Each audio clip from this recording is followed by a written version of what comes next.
Maybe.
Okay, enough of this shit.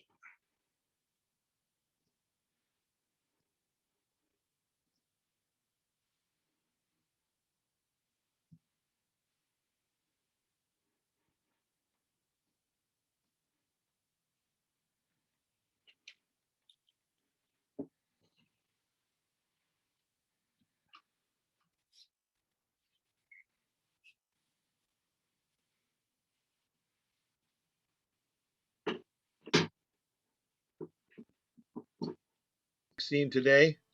Oh, Oh, we did too. Check, We did too. check and Number see, 2. check and see if I'm growing gills or anything here. Just I have one to go yet. I got one to go yet too, on week from Wednesday. Week Yeah, from me the too. Monday. Finished today. Just today. I feel fine so far. yeah. Not a thing. When I get my second one, let the choir begin. I I just heard on TV, you gotta wait at least 2 weeks after the second one. I can Right. do Where that. you, Yeah, I wouldn't rush.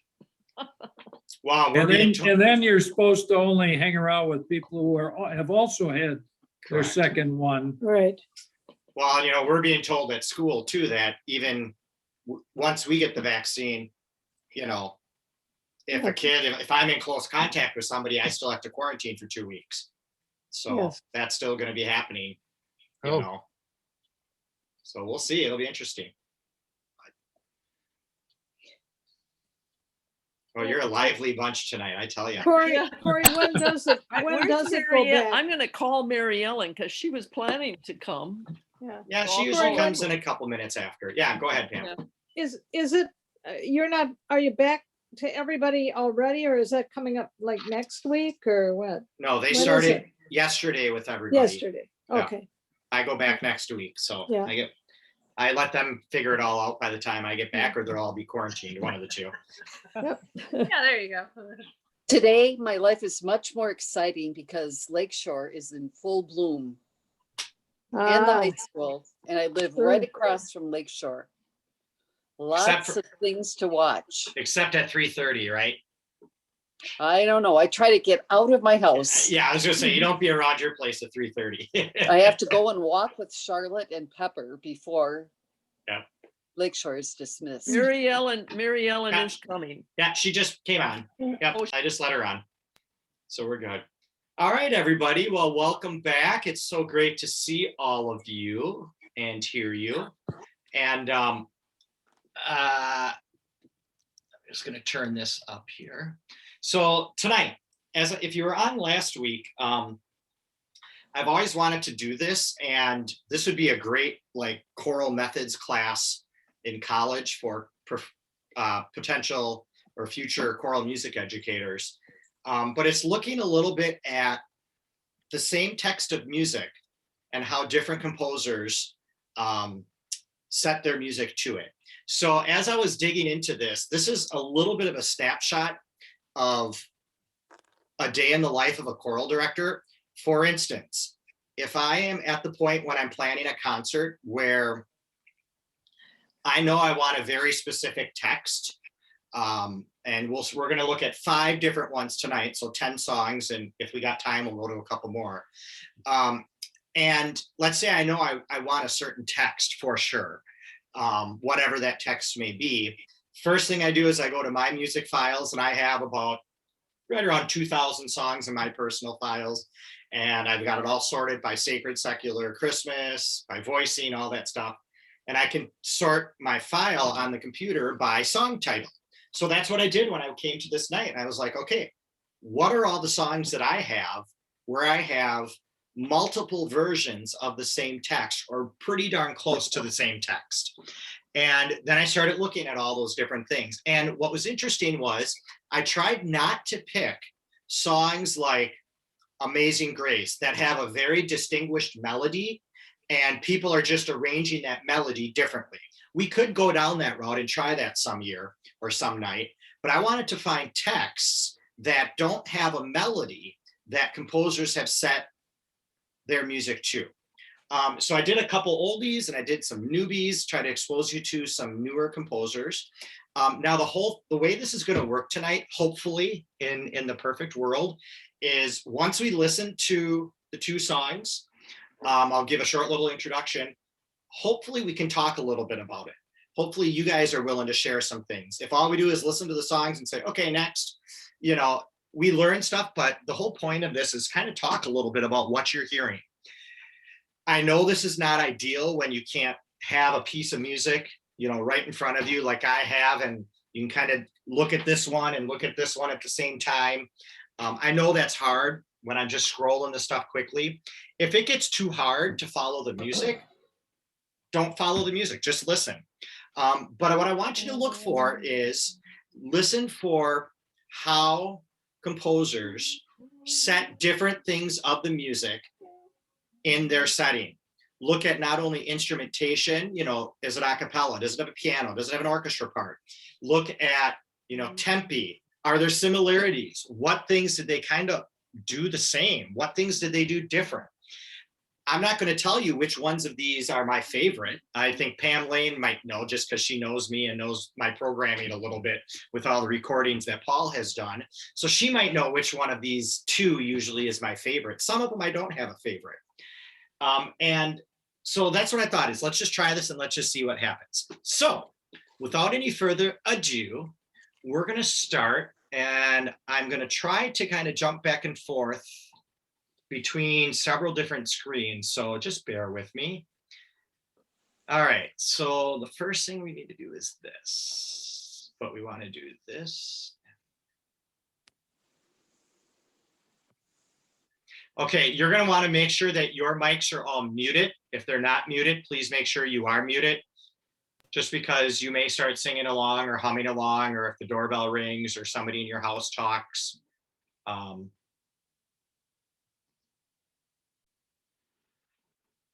Okay. Can somebody unmute? Can you see I can't see you when I do this because I have to share it a specific way. So I can't see you anymore. Can you see the text that says Crucifixus? Yes. You bet. Yes. Okay. All right. So the first song the first text we're going to look at is a good old Latin text, right? That many of us know. We've sung it 1,000 times if you do a big work, you know, a requiem of some sort or anything. But the Crucifixus text, right? As we all know, now the whole text goes on and on and on and on and on. But the ones that we're going to look at tonight only deal with these two phrases. You know, he was crucified also under Pontius Pilate, he suffered, died, and was buried, right? And the first one we're going to listen to is by the one and only Johann Sebastian Bach, from his Mass in B minor. And just to kind of put a time frame on this, we're in late 1600s, early 1700s. I think he wrote this around 1720, if I remember correctly. And this is one movement from several different movements within, okay? And then the second one, that's going to be the second one we listen to. The first one we listen to is by Antonio Lati, also lived about the same time. Obviously, Bach is German, right? And Lati is Italian. Lati spent most of his time at St. Mark's in Venice, you know, the sinking city. If you've never been there, get there. St. Mark's is the cool big cathedral that has 4 distinguished choir lofts in the apex of the cross of the church. There's 4 separate choir lofts with 4 separate tiny organs. And this is where the double choir music all got really developed. When we toured in college there, we made sure we did a double choir piece where we put one choir in one loft, one in the other loft, and made the work that way, because that's how they did music and still do music over there. So Crucifixus, crucified, died, and was buried. The first one we're going to listen to is Loti. It's set for 8 parts. This one is a cappella. Johann Sebastian will be 4 parts with orchestra. So those are the obvious differences right then and there. But just listen to how each of them, hundreds of years ago, treated each text differently. So we'll start with the Loti. We're going to start with the Bach. We'll start with Bach. I'm assuming you can still see my music. And Pam, if you can text me in about 2 seconds.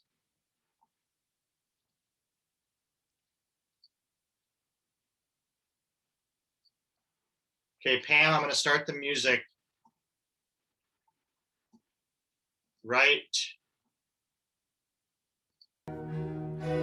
now. Can you hear it?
Good stuff.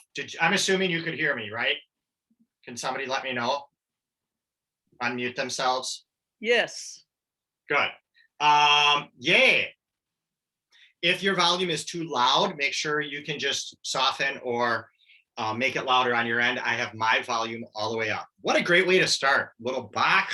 Can't go wrong with that, huh? All right. So now the next one, as we said, is Lotti's Italian, about the same time period. Now, this one, I'm going to tell you right up front, it might be a little harder to read because I have to zoom out because it's 8 parts.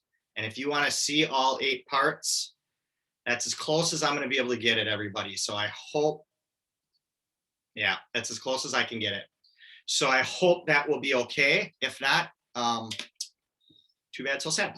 So here we go. This is Lotti's. This is a cappella, about the same time period. Enjoy. This, the first group was, a group from England. I forget what name of the group. This one is also from England. This next group is by the Cambridge Singers with John Rutter conducting. This one starts really soft.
Sorry. Sorry. Oh my gosh. How cool was that, huh? Good stuff. So you can unmute yourselves now. First of all, what a great way to start a night. Yeah. Two amazing, great pieces of music. So I really don't have like, earth-shattering questions here, but I guess I want to open it up first of all to you guys. Like, what are you noticing when you listen to those two songs? Now, these are two composers that lived about the same time, different countries, both from Europe, obviously. What did you notice about the similarities? What did they do similar to each other? What did they do completely different? What are some thoughts? Let's just open it up for discussion. Jump in there, anyone. Who's going to be the first one? Well, I'll jump in because I love that Lottie piece. Oh my gosh, I've yes. heard it in a long time, and I was just, oh, it's so Lottie. And first of all, I love the use of emotion in these songs, both of them. I think particularly in the Lottie, because he has a little bit more of the runs where he puts in the little quick notes that then dissolve into, a different chord, but their dissonance is beautiful because it's perfectly in touch with what he is saying as the words. Okay. Way to get us going, Mary Ellen. What a great comment. Somebody else. Such great suspensions in the Lottie, because he's an Italian. It's got to be real emotional. Yeah. Not that Bach always gets the bad rap that he's not emotional, and he is in his own way. The interesting thing about the Bach version is that driving quarter notes in the accompaniment, just sort of a boom, boom, boom, boom, boom, boom throughout the whole piece, which makes it easy for you to count if you're a singer. But, yeah. But it's probably a more German thing, huh? Well, he had the orchestra to play with, so that's giving that orchestra something to do. Yeah, but that's a great observation. Yeah. Well, isn't Bach a Baroque composer, and that constant boom, boom, boom that you talked about, isn't that typical of Baroque music? Lottie is too. Yeah, they both are. I think the other thing that you see from this is you see the different, obviously the Bach one is from his mass, right? Where Lottie's is just from, it's not from a mass, it's just its own piece of music. And so think about that. Now you got to also put yourself into, Bach was writing this for a mass, Lottie was just writing this music for the church at St. Mark's. And those churches, the Renaissance, and just the long phrases and the acoustics in that place just ring. That's why, Mary Ellen was talking about, da-da-da, and imagine that with 8 parts all around the cathedral, and now da-da-dum, da-da-dum, coming from all over you. So this is a great piece of music that really shows he was composing for that church and that big cathedral. Obviously, the Crucifixus for Bach is obviously out of that credo. Completely different feel of some sort. What other things did you notice? What other similarities, maybe with the vocal parts? There are some very obvious similarities with the vocal parts, specifically with how it related to the text. Did anybody catch that? Suffered under Pontius Pilate, died, and was buried. What did you notice what he was doing? Both composers did this to signify the burying. Do you know? Did you catch it? I'm just guessing it's got to be a descending pattern. I mean, at some point throughout the piece, they grew to a big climax, and so much of the music was descending, either by half steps, full steps. Da da da da da da da da da da, right? And it just kept going down and down and down as they're burying them, which is a very common compositional technique. Anytime you talk about burial or anything like that, you see composers writing music going down. What else? I didn't hear the third. I had a look that there was a third in the last chord in the Lottie. And it sounded really cool. And I only heard it as an open fifth, which would be very neat. There But were there's yeah. a third in there and I couldn't hear it. Yeah, and that could have just been the recording too. I already closed that tab, Yeah. but it is there. It is there in the second tenors, and the first altos have the third of the I just chord. wondered if somebody was keeping that real low so that it was more open and again, sounding like death. Well, I'm gonna check it right now. Are you ready? I want to check it, so I'm gonna play it. Here we go. Oh shoot. Don't worry about it. No, I want to find out now. I won't sleep tonight, everybody. I can go right to the end because it's Rudder's actual arrangement of it. Yeah, it was there, Pam. It's very quiet. I mean, it's hardly. Yeah, it's there in the tenors. You can hear pretty clearly. Yeah. Well, I don't think so. I could see Rudder doing that just to make it a little different. Yeah, Rudder would do that. Yeah. But he had 8 parts to work with too. Yeah. But I guess there's already 6 of them singing the fifth. Yep. Anything else from this one? The thought I had as I listened to the two was the Bach piece would end a Good Friday service. It's whereas the Lottie piece might open an Easter Sunday service, in that, you know, there's more to this story now, and we're going on with it. Whereas the Bach piece was there is this finality. He suffered, died, and was buried. But the Lottie piece wasn't as so depressingly final. Yeah, and that's an interesting point, Greg, because it's from a large work. So there's, that's only one of probably 30 movements in that whole thing, right? So that's a good point.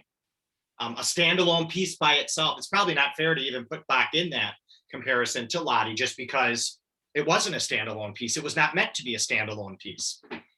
But good observation, absolutely. What else? Anything else? Okay, I'm not following the chat button. You guys can follow that. Let me know if there's something earth-shatteringly important that you want to talk about. Just because I have 2 screens on in one arm, so I just can't do it. All right, next. All right, let's get into sharing screens some more. Next text is, one of my favorite texts. We could spend an hour all night on this text alone. E.E. Cummings' text, I Carry Your Heart With Me. Great text. I carry your heart with me. I am never without it. Anywhere I go, you go, my dear, and whatever is done by me is only your doing. My darling, I fear no fate, for you are my fate, my sweet. I want no world, for beautiful you are my world, my true, and it's you are whatever a moon has meant, and whatever a sun will always sing is you. Here is the deepest secret nobody knows. Here is the root of the root and the bud of the bud, and the sky of a tree called life, which grows higher than soul can hope or mind can hide. I know I've done this text with my choir several times, and oh my God, they cannot get enough of this text. It's one of Cummings' favorite ones. Oops, sorry. And this is the wonder that keeps the stars apart. I carry your heart. I carry it in my heart. The first one we're going to listen to, there's 2 of them. Connor Coppin is up and coming youngin', born in 91, graduated from Wartburg College in 13, and he's currently working on his doctorate at Michigan State. He uses, you're going to see the text here, but he only uses excerpts from the text. He doesn't necessarily go through the full thing. This song was composed in 2014 for the Wartburg College Choir, Lee Nelson director. That is the recording you're going to actually hear. Concert choir, if all goes well this year, I'm hoping to do this song on our May 23rd concert with concert choir, assuming all goes well. And then the second one is David Dickow, born in 54, choral director and composer from Minnesota State University in Mankato, composed in 2009. Connor Coppins is a cappella. David Dickow has a piano part with it. Again, two great pieces. Let's enjoy. We'll do the Coppin one first, I believe. Let me pull up the music.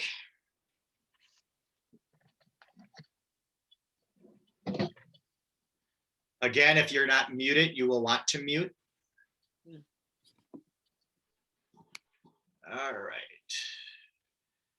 So this first one is Wartburg Choir out of Decorah, Iowa, and Lee Nelson conducting. These guys are one of the best choirs in the country. Here we go.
He changes the words a little bit here.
Good stuff. Good stuff. Good stuff. All right, so that was Coppin. Now we're going to go to David Dickau's. This was written specifically for a person, for Judy Sagan, where the other one was written for kind of the Wartburg Choir. Okay. I've done this song and I'm going to be doing the other one, so enjoy. See what you think. This recording is a cool one, and it was so fun finding this on the internet. Whoops. Is UW Oshkosh Chamber Choir is singing this. And the cool thing is this was way back in 2010. And the conductor at the time was Carl Chapman, who after he retired, he was tragically he was not killed, he's still alive, but he was severely paralyzed in a bike accident down in Illinois right after he retired. So it was kind of neat watching Carl conduct this and bringing back this recording for you. So this is I Carry Your Heart With Me by David Dickau, the UW Oshkosh Chamber Choir, under the direction of Carl Chapman. I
Yay!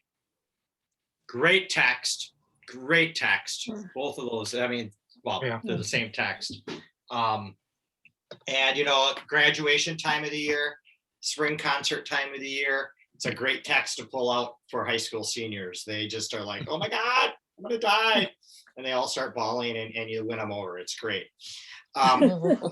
So talk to me about what you thought. Now, this isn't about which song was better than the other or which one necessarily you liked better than the other. It's fine to say that.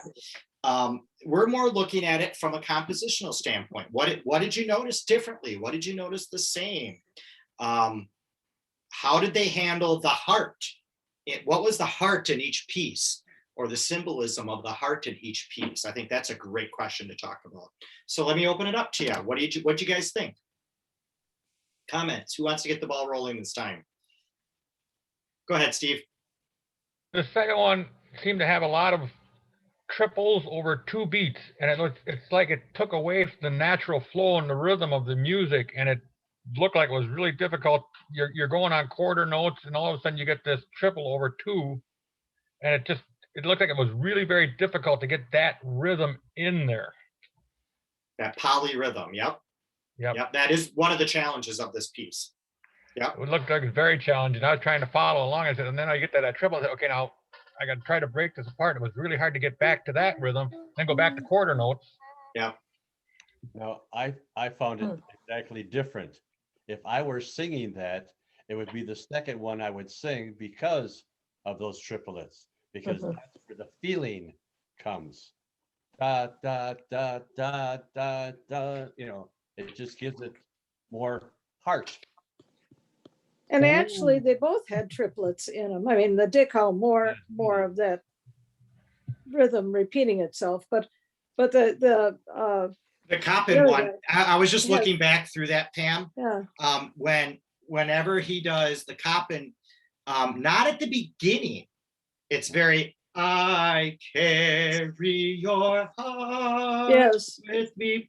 But the last Then- 2 times he does it, he makes it as a triplet. yes. And yeah. I wonder, the Dick Howe piece came out about 10 years before the Coppin piece, and I'm sure Coppin studied the other one. And I wonder if that's a tribute to him. Sometimes composers do little details with that, where they change the rhythm up on their motive. What else? What other comments, thoughts? When you're talking about the heart, Yeah. in the second one, I found myself smiling, and it was almost more of a joyfulness in a sense about it. It was more lighthearted is the word maybe I want than I felt that the first one was. The first one was almost mournful. Like I felt the first one, it was the male voice was more talking to the female voice. And I felt it was almost a mournful feel to it, whereas the second one was just light and energetic. That's what I found. Introspective, maybe, for that first one, where the other one's the extrovert. Mm-hmm. Yeah. Well, then I won't be singing it if it's an extrovert. Really, that's what. So let's go to Carla's. She started talking about the heart of the second piece, the one with the piano. Was there one motive or one thing within that kept coming back, that you kept hearing, thinking, oh, that's the heart? That's the heart I'm taking, or not? Anybody think of that?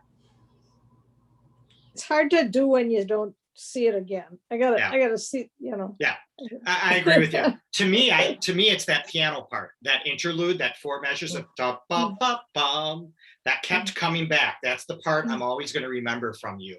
And in Coppin's piece, it was always either the guys would hold octave Ds or the ladies would hold a unison A. Yeah. And that was like held out over 6 measures, while one part held it, the other sections would embellish, but they never lost where that heart was. So I thought it was 2 interesting ways of kind of dealing with the heart throughout this. Other comments, thoughts? The last 8 to 10 measures, I would have changed it to a 6-part or an 8-part to get everybody's feeling. In which one? The first one or the second one? Dick Hall. Okay. Because he had it rolling through the whole thing because of the triplets. I felt I was into the mood was there. It was a happy mood. It was a circular mood. And then all of a sudden he's going to half notes, quarter notes, half notes, all the way to the end. And I'm going, where's the ballad? Where's the big ending? Because Sure. this is the happy part you gave me all the way through. And now you're going to throw me back into a somber mood. Well, I don't want that. I want to continue on. I want to leave graduation and say, I've had a wonderful year, even though it was virtual. This is it. Yeah. Maybe that's why I'll it go got with the said second again. one. I'm going to change the words this year to "I carry your face with me." Although you have mask on, so that doesn't really help because most kids. So Eyes. Yeah, yeah, eyes. carry the eyes with me. Eyes. Anything else from that text? All right, this is going to be tricky for me, but we're going to make this happen here. Let's go to a completely different type of feel and wake you all up. So we're going to go to a new text. We're going to skip over one. If we have time, we'll come back. And we're going to go to a text for, oops, I got to share this with you, I suppose, huh?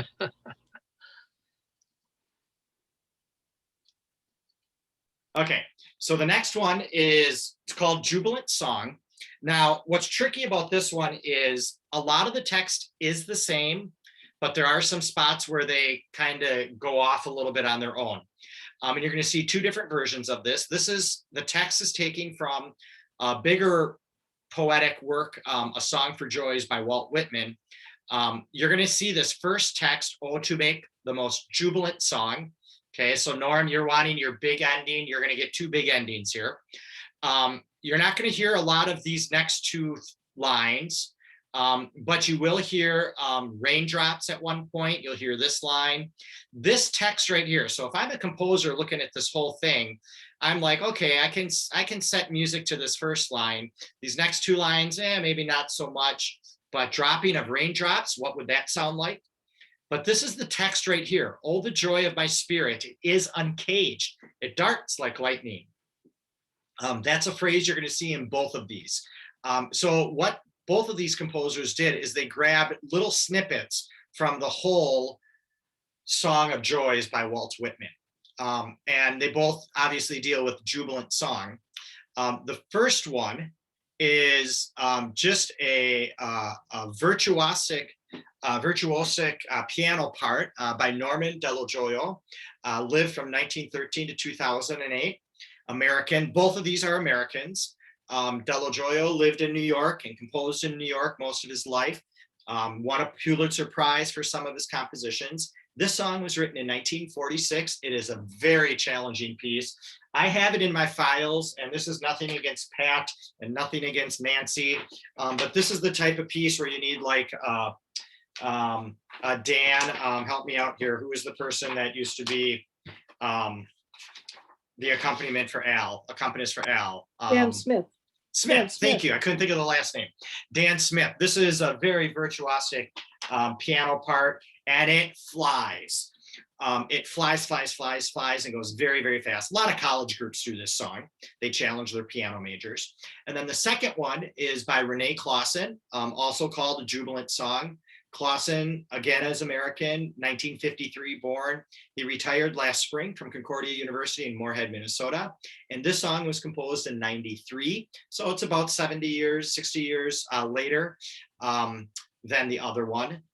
Completely a cappella. And we talked about time signatures a lot in the last few weeks. This is a great one where time signatures change a lot. I've done the second one. I don't know why I put song one in song one. I must have not been thinking right before. But we'll listen to the Dello first, and then we'll listen to Clausen second. So Dello, let me find it here. Now, you're going to notice wacky time signatures throughout this thing. I will try to keep up as best I can. Be nice. It goes fast. Let's see, who is this? This is Texas Tech University. A few years back. Texas Tech Chorale it is. All right, here we go. It starts slow and then it goes bonkers. Enjoy.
few notes in that one, huh? Holy camole. Good stuff. Good stuff. All right. Give your brain a second and your ears a second to cleanse themselves. Now we're going to go to Renee Clausen's. Whoops, sorry about this. The music's going to start again. Okay, Renee Clausen.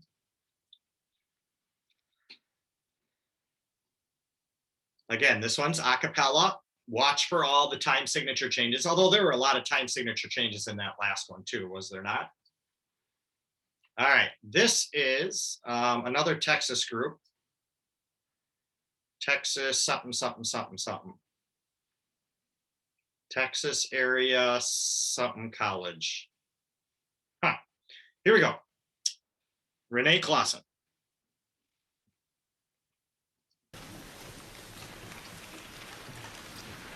I did this with concert choir a couple years back. Those of you that come to my concerts. Make a song, make a song, make a song to make almost jubilant song. To make almost jubilant, jubilant song. To make almost jubilant, jubilant song. My spirit is uncaged, it starts like lightning, my soul it does like lightning. Joy of my spirit is uncaged, it starts like lightning, my soul it does like lightning. Joy of my spirit is uncaged, it does like lightning, my soul it does, my soul it does, my soul it does like lightning. Oh, to make us jubilant, jubilant, jubilant, jubilant.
Yay, you're all still here. Nobody left me.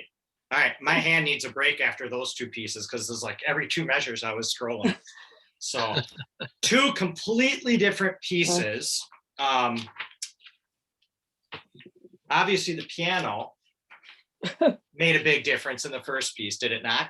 Yes. Oh my gosh. So what do you think about, now again, we're not saying one song's better than the other. or any of that type of stuff. But what are your thoughts, your comments about how Clausen and Dello Gioio both handled the text? And while there were some differences, a lot of it was the same. Were there similarities? What were the similarities? Were they different? What did you notice? What were your initial comments, thoughts? Go They ahead, both Diana. got a tone that was jubilant. And when you sing a jubilant song, it should be jubilant. I So think you they did felt- that. Okay, Diana? And both of them felt like you could dance to them, like, you know, sort of ecstasy type dancing. But I kind of preferred the harmony of Clausen's piece because the other one was more dissonant. That's what my ears heard. Okay, awesome. I love how she worded that, by the way. That's a great educator moment because she didn't say she didn't like the other piece. She said, I preferred the harmonies of the other one, which is her way of saying she liked that one better, but she did it in a educationally sound way. I'm proud of you, Diana. Other thoughts, other Political comments. answer. What's that? Oh, the political answer. That was the political answer, right? I Other was thoughts, thinking- other comments. Go ahead, Pam. Thinking of the mechanics in that first one of all of those a cappella sections, Yeah. terribly difficult, and then coming back in the right key and in tune and everything. Oh my God. I don't know Crazy. about you, but I kind of felt like the first one, and there's really, I tried doing some digging over the week about why Dello Gioio wrote a jubilant song with the piano part. And I almost feel like it was an assignment of some sort. Like he had to try to do something for a composition class. And because it was there's so many different time signatures, the tonality was very 20th century or 21st century at the time, and or 20th century at the time, and just crazy stuff happening. It's like he was in a moment of experimentation, I felt, and just trying all these weird things and new things, which I think is what kind of Pam was going at with those a cappella sections. What else did you notice or think of? Have to have a crazy good soprano soloist in both of them. Yes, you do. Who did you use, may I ask? I've done it twice. Clausen? I don't remember who did it Oh. first. I actually don't remember who did it either time. Okay. The first time I did it was on State Convention in Madison when we sung at right on the Capitol on the loop there at Bethel. I don't remember who sang that soprano. Maybe Laura Farver. I don't even remember. Huh. Usually I can remember soloists, but I don't remember that one. It would be a dream to do the other one. I don't think I'll ever have a high school group that could probably handle that other one. I know And Nancy would kill you. Nancy would not let me do it. I don't think She'd either. kill you. She would kill me. Other thoughts, other comments? I just hope we never have to sing either one of them in South Shore because they are they're difficult You know, pieces. the Clausen one isn't as bad as you think. However, I don't think I would attempt it with South Shore. Just the time signatures take you, once you have the feel, it just sings itself. It really does. It's not as difficult as it looks, but it would be hard to do with only one rehearsal a week. I will be honest that way. I love doing the Clausen to like open a concert, a set of music with, because it's just like in your face and it's got a big finish and okay, we're warmed up. Let's go on to the next song. That's kind of how I always like approaching this piece. Good stuff though. All right, how are we doing on time? Holy cow, tonight is flying by. Yeah. Like you can't imagine. Well, we're gonna do one more set, and we're gonna do something similar as far as fast, kinda. And this is two spirituals. I know if I didn't throw a spiritual in at some point, Norm would probably revolt on me. Right, Norm?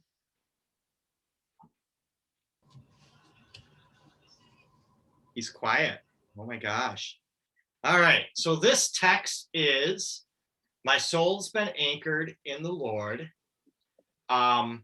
And obviously it's a very straightforward text, pretty much the text is the same between the two composers. One of them goes into a couple extra verses that the other one, but it's their basic spiritual text. My soul's been anchored in the Lord. Before I stay in hell one day, my soul's been anchored in the Lord.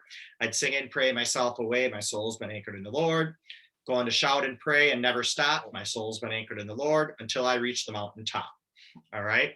The two composers we're going to listen to are kind of two gods of choral music right now. Well, one who passed away recently, but Moses Hogan just took over the world in probably the late 80s, early 90s with composing.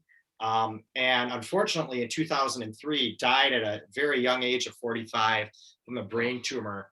And in a short time of composing, he composed just a ton of spirituals and kind of revitalized spirituals for the choral world and took us into a whole new age with how to handle various texts. This song was composed in 1999.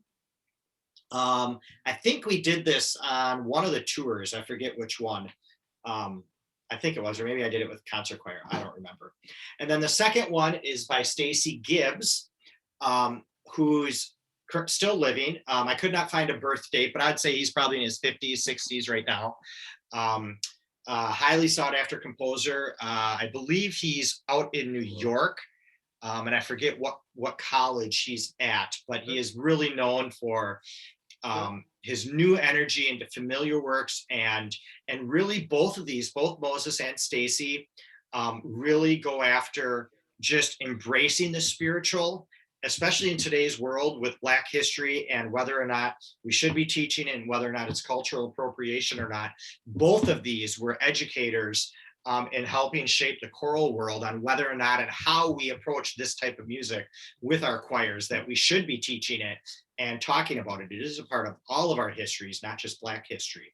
But these are two songs that are done very, very well in the style. So I will pull up here. My soul's been anchored. We will do Hogan first. And this is, let's see who's doing this one. Oh, this is kind of a fun little group. Some of you may remember this name. Whoops. This group is called the Wicker Park Choral Singers out of Chicago. And this was done in 2008. And a former student was in this group, and is still in this group, Chris Roebuck. Some of you may remember that name. I think he graduated like in 2005, something like that. Big tenor boy, went to Lawrence, and he actually teaches general music right now, elementary and high school general music and choir at an English immersion school in the GEMS Academy in downtown Chicago. And this is he sings in a professional group. This is a paid group that he sings in. So it's Wicker Park Choral Singers singing Moses Hogan's My Soul Been Anchored in the Lord.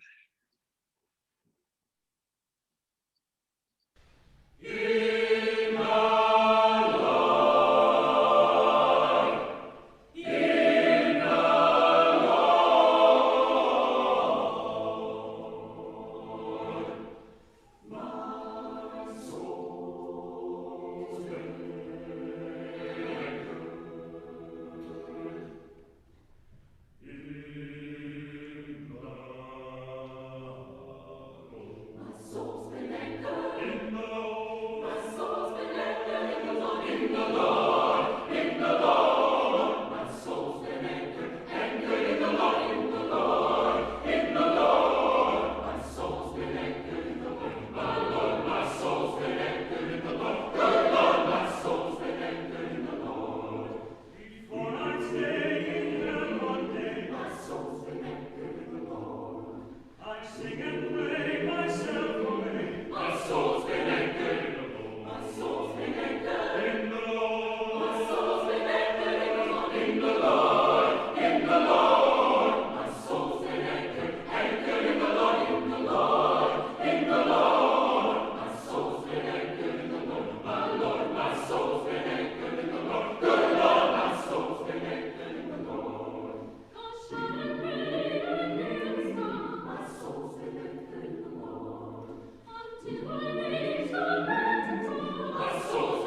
Good stuff. Wow.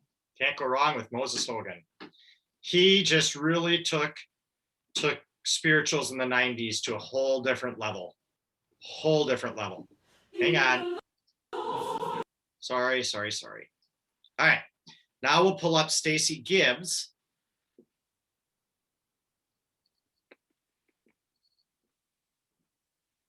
All right, this was a consortium. A consortium is where, look at all these people up here, all these different choirs. They all paid a little bit of money to compose this song, and then they all get their name up there, which is kind of cool. So.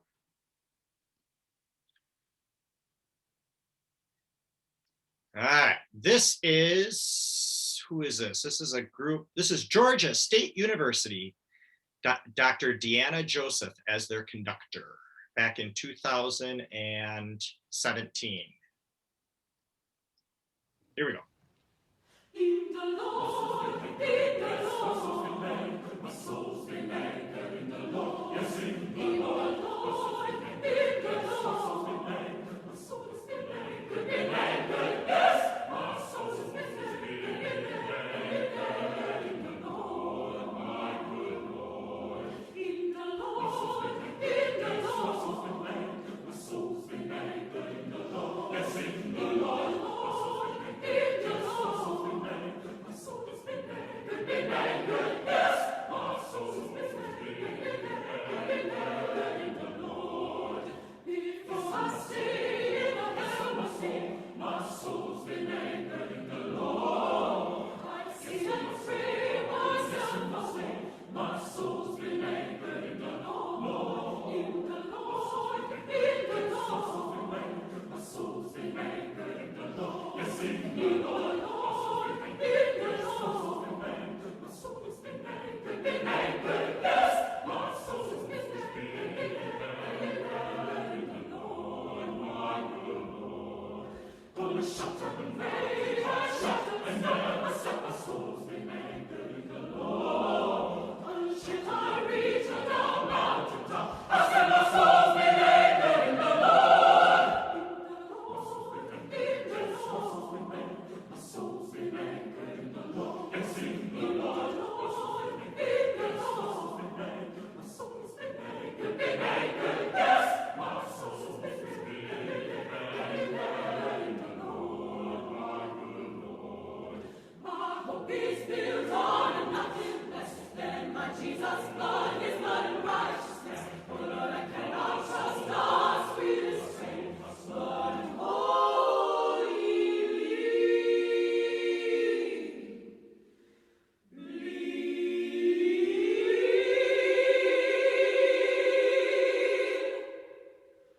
On my Jesus'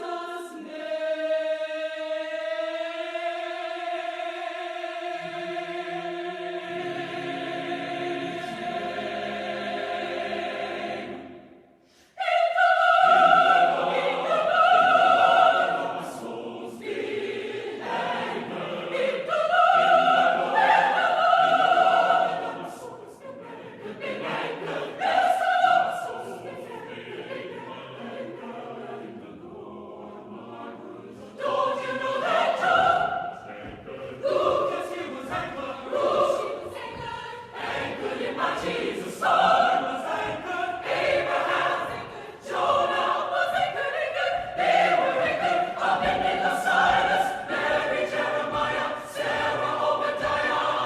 Lord, I'm anchored. Are you anchored like David, Hannah, Samson, Peter, Matthew, Martha? Church, are you anchored? My soul has been anchored, yes, my soul has been anchored in the Lord, yes, my soul has been, it's been anchored, yes, my soul's been anchored, my soul's been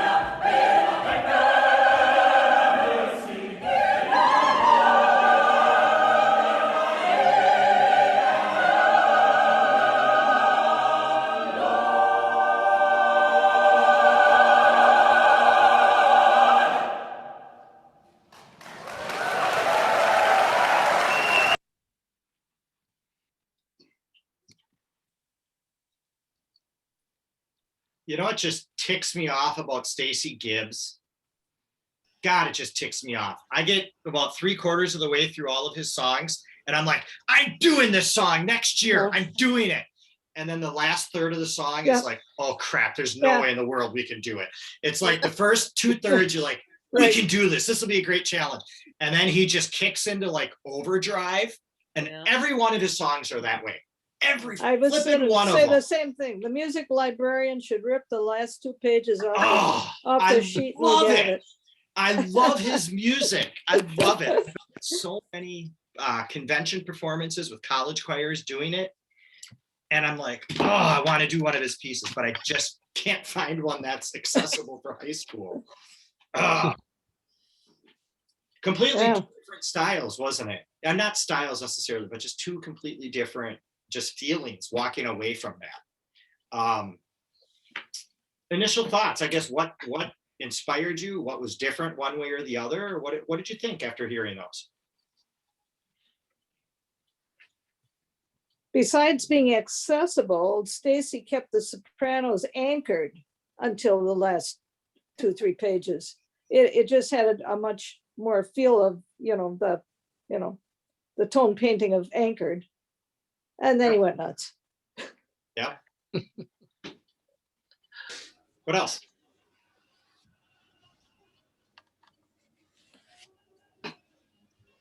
It was interesting. I felt usually you think about a spiritual and they meaning conductors and composers, specifically Black composers, when they're composing a spiritual, they want you very relaxed with the rhythm. And that second piece by Gibbs was just the opposite. I thought that. So it's been anchored in the very robotic at times, especially the first 2/3 of that piece, which always catches me. It takes me about half the piece to get into the feel of this piece, especially after thinking about what spirituals are a little bit more relaxed with rhythm, where this is just boom, very precise rhythm, 1 and 2 and T and 4 and type of thing, which is a different feel. And I thought it was unique. They both work. It's just different. Yeah. Well, can I ask what you do get as far as, exploring spirituals with kids these days? I mean, in how people are treating them and so forth. Yeah, it's really divided in the world right now. And I think the most important thing is, talking about it from an educational standpoint. And it's not, everybody does spirituals. I shouldn't say that. 25 years ago, when I first started teaching, people did spirituals the last song of every concert to make you feel good when you walked away, because it's a loud, showy, fast piece. But spirituals are not really meant for that. They're all usually brought from some type of, freedom and oppression. Going to the promised land, going north, going wherever, escaping freedom, escaping some type of an oppression of some sort. And so talking about it from a historical value and having honest conversations about it versus just, we're just doing this to, as a Black Lives Matter type of thing to show that we support. No, that's not the right way to go about it. It's got to be done holistically. Overall, I think in all my 25 years, I had one kid kind of push me on it because she didn't believe that white kids should be singing spirituals. But once I sat down and had honest conversations with her, it was great and it was wonderful. We had great discussions as a choir, but she was really animate when she came in as a freshman that we should not be doing this, which is just, obviously we don't have that experience, or I don't personally have that experience, but that doesn't mean we can't explore it and learn from it and make ourselves a better world from that. So the last year, I haven't had too many spirituals. There's some spirituals that are just completely inappropriate now that Al Lemery could do 35 years ago that I couldn't even touch now. I'd be fired if I would do that same spiritual. It's got the N-word in it or whatever, and you just don't touch that music anymore. It's just unfortunately you can't in today's society. So some of that stuff we've just had to throw out a little bit, but there's a lot of really good stuff there. And for the most part, kids are wanting to do it, but they're wanting to do it from as long as we approach it educationally, they've been pretty good. I'll be honest though, I haven't really gotten into a big one yet this year, just because of the nature of how we've been working with kids this year. So good question. Anything else with these two songs? To me, if you want to sing this as a choir, I'm thinking the way you were flipping through that music, a person could really not just sing this with music in front of them. You almost have to memorize it, get into it, get into the feel of it, and go from there. Yeah, it's hard on the screen, Steve, and I agree with you. You need to remember, every time I scrolled down, that was a line. Some of those have 3 lines on one page, so you weren't turning pages that fast. But so you could read the music. I was just doing a line at a time. But yeah, it gets hard. But they do move fast, but they're so repetitive. Well, that's what would probably make it easy to learn and to memorize it, because you don't have to memorize a bunch of words. The words are basically all the same most of the way through. Right. You got to get to the rhythm and yep. Curious, which one of you liked which one better? How many of you liked the first one, the Moses Hogan, better than the Gibbs? Just raise your hand. Moses Hogan. How many of you liked the second one? I liked him equally. Oh. There's another political answer. Diplomat. To me, it was you really couldn't compare the two, right? Because Moses put more. It sounded more spiritual, whereas Gibbs sounded more. I've got this super soprano coming up next year. I got to write something for her. Yeah. And whammo, there she came with it. And to me, it sounded like a composition type of music. Mm-hmm.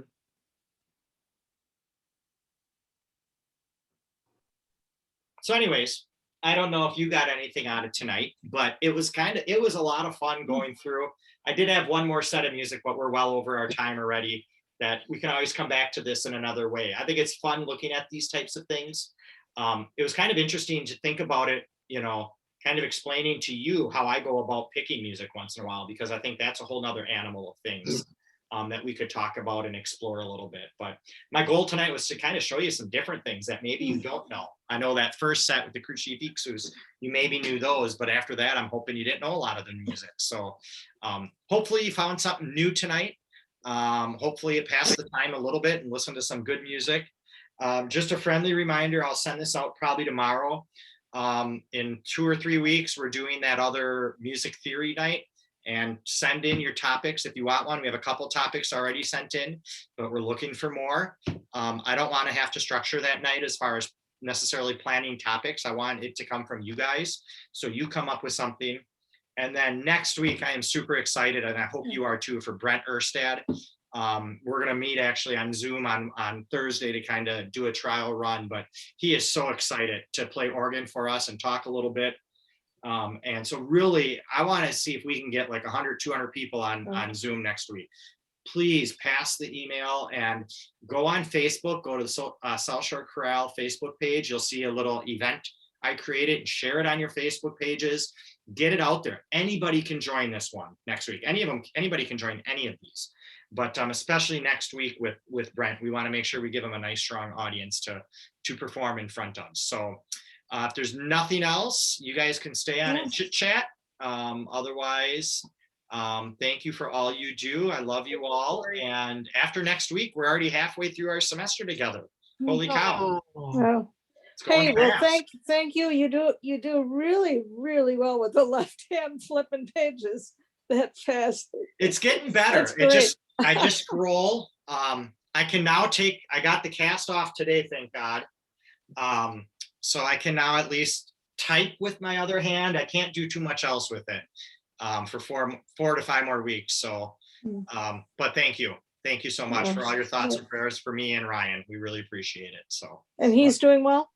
He's doing well. The nerve block finally wore off today. So he's a little sore today and scared today because it's now hurting, but is what it is, and it's all a part of it. So the biggest competition now is who's going to have the biggest scar. So he wants to have the bigger scar than me. So whatever. Well, we're coming up with a lot of we're going to have our own left-handed Olympics coming up here, which is going to be fun. So we're coming up. Well, that's the only one you got. You better not break that half of you. Oh, hell no. I hope not.